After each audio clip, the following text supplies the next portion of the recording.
Bir vaxtlar göydə ulduzları sayan, ən parlağını görəndə tez dayan. Yoxdur da saçınla oynayan, gəlsəm gözlərin parlayar.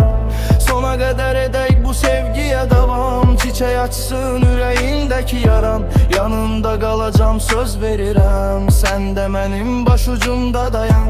Təki sevək biz bir-birimizi, Tanrı ayırmasın ikimizi. Sevgimiz sır olaraq qalsın, bilməsin heç kim sirimizi.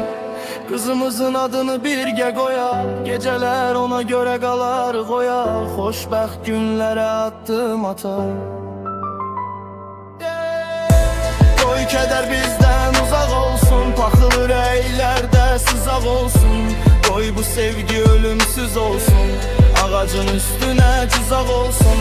Qoy kədər bizdən uzaq olsun, paxıl ürəklərdə sızaq olsun. Qoy bu sevgi ölümsüz olsun, ağacın üstünə cızaq olsun.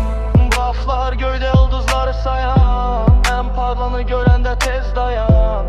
Yoxdur da saçınla oynayan, gəlsəm gözlərin parlayar.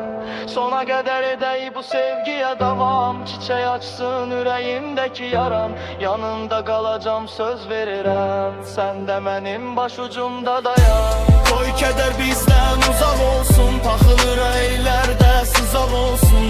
Qoy bu sevgi ölümsüz olsun, ağacın üstünə cızaq olsun. Qoy kədər bizdən uzaq olsun, paxıl ürəklərdə sızaq olsun.